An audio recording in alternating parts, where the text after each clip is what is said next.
विशिष्ट महर्षि और प्रभु रामचंद्र जी का ज्ञानमयी संवाद सुनते हैं द आर्ट ऑफ लिविंग के फैकल्टी स्वामी वैशंपायन जी की वाणी से।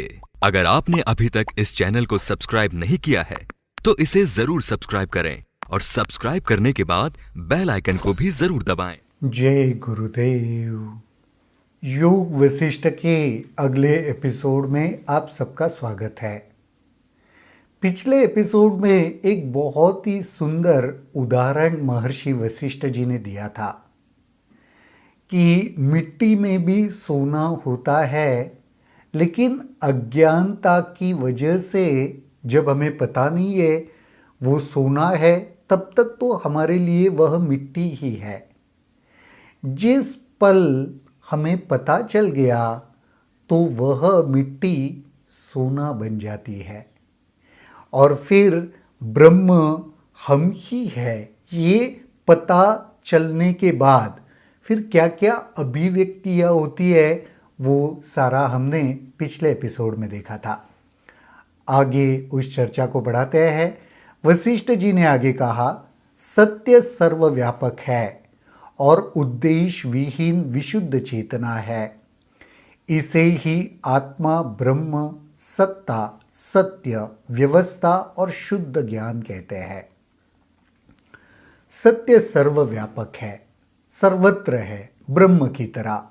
इसके ही अलग अलग नाम है, आत्मा, ब्रह्म, सत्ता, सत्य, व्यवस्था और शुद्ध ज्ञान। यह विशुद्ध है और इसके प्रकाश में सभी प्राणी अपने आप को देखते हैं। जब अपने को मन, बुद्धि, इंद्रिया समझने तथा ऐसी अन्य धारणाओं का निषेध कर दिया जाता है, तभी मैं ब्रह्म हूँ, शुद्ध चेतना हूँ का बोध होता है।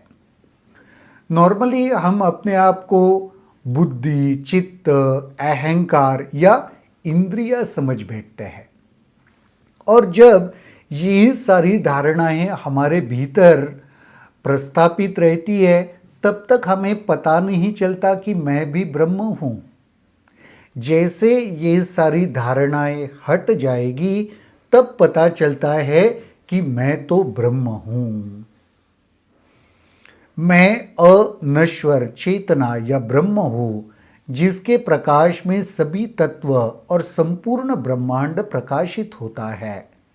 मैं ब्रह्म की चेतना हूँ, जिसमें से निकलने वाले स्फुल्लिंग परावर्तित चेतना को संपूर्ण ब्रह्मांड में निरंतर विकिरणित करते हैं। विशुद्ध मन द्वारा देखे जाने पर इसकी अभिव्यक्ति मौन होती है। यद्यपि असंख्य प्राणियों के अहम संबंधी अनवरत अनुभवों के संपर्क में आकर उन्हें ब्रह्म होने का आनंद प्रदान करती है, परंतु रहती है यह उनके पहुंच के बाहर और स्पर्श से दूर। ये सारा ब्रह्म में ही है। उस ब्रह्म का आनंद भी अनुभव में आता है प्राणियों को अलग अलग, लेकिन काफी बार उस तत्व से वह अनभिज्ञ ही रहते हैं। देखो, खुशी ब्रह्म का झलक मिले बगैर, सत्य का झलक मिले बगैर खुशी अनुभव में नहीं आ सकती। तो प्राणी मात्राओं को खुशी मिलती है, लेकिन इसका मतलब ये नहीं कि वह ब्रह्म में वह प्रस्थापित हो गए। फिर भी खुशी मिलने के अनुभव के बावजूद भी वह ब्रह्म इस सब से अछूता ही रहता है। यद्यपि यह समग्र सुख और आनंद का अंतिम सच्चा स्रोत है, परंतु इसकी प्रकृति गहन निद्रा के समान शांत, विशुद्ध है। कर्ता कर्म के संबंध में ब्रह्म के हर्ष, आनंद का परिमाणिक अनुभव अति सूक्ष्म रूप में अनुभूत होता है। मैं सुख की गलत धारणाओं से मुक्त सनातन ब्रह्म हूँ, इसलिए विशुद्ध हूँ। सुख की गलत धारणाओं से मुक्त होना ब्रह्म में प्रस्थापित होने का लक्षण है। सुख की धारणा कभी कभी वह भ्रम की ओर ले जाती है, अज्ञान की ओर ले जाती है। तो ऐसे सुख की गलत धारणा से मैं मुक्त जैसे हो गया ना, वैसे ही मैं ब्रह्म में प्रस्थापित हो गया। मैं ही चेतना हूं जिसमें वास्तविक और विशुद्ध अनुभवकर्ता विद्यमान है।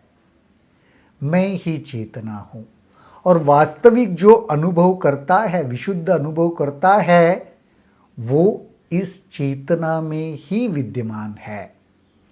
मैं वह विशुद्ध चेतना हूं जिसमें विचारों के हस्तक्षेप के बिना शुद्ध ज्ञान कार्यरत है। बहुत बढ़िया। विचारों के हस्तक्षेप के बगैर विशुद्ध ज्ञान कार्यरत है, ऐसी विशुद्ध चेतना मैं हूं।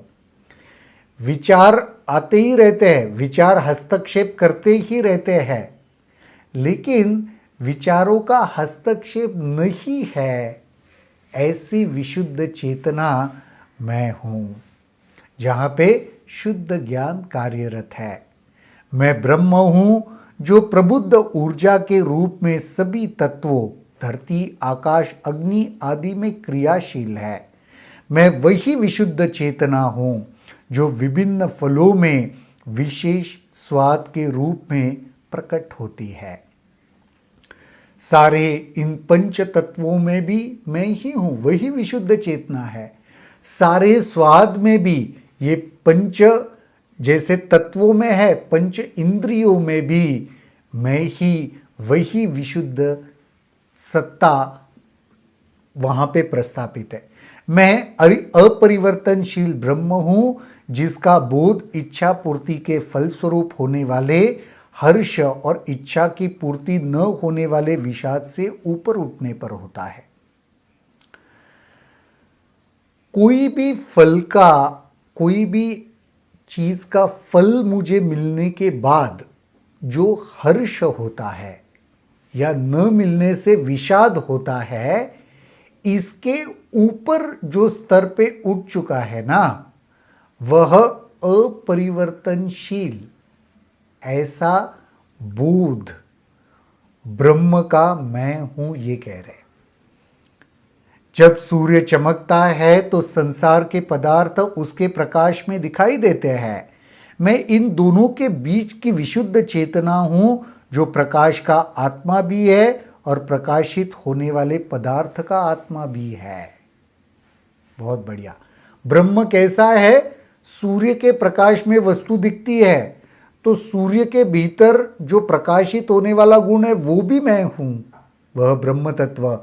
और इस प्रकाश से जो प्रकाशित हो रहा है ना, वह वस्तु, उसके भीतर भी मैं ही ब्रह्म हूं।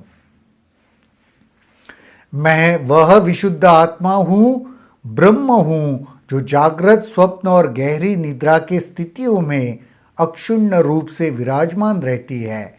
इसलिए जिसे चतुर्थ या इंद्रियातीत सत्य भी कहते हैं। तीन प्रमुख अवस्थाएं हमने कही है, जागृत, निद्रा और स्वप्न अवस्था।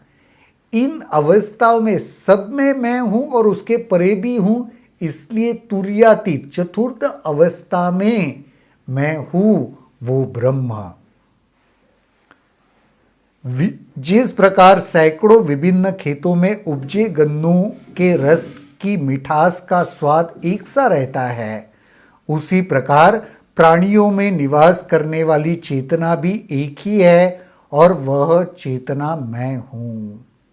जैसे गन्नों के खेत में कितने गन्ने होते हैं, लेकिन मिठास सब में एक जैसी होती है, वैसे ही इस सारे सृष्टि में चाहे जितने भी प्राणी मात्र हो, लेकिन उनके भीतर का वह तत्व, वह ब्रह्म मैं ही हूं।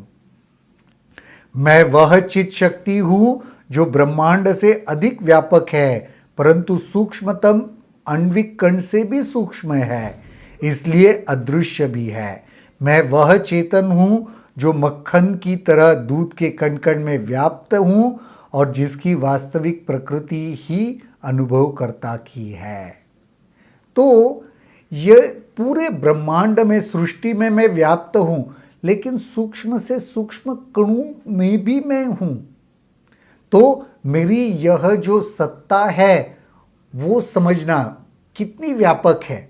बड़े से बड़े में भी हूं, छोटे से छोटे में भी हूं। दूध के कण कण में मक्खन जैसे व्याप्त रहता है, वैसी मेरी सत्ता से सब कुछ व्याप्त है।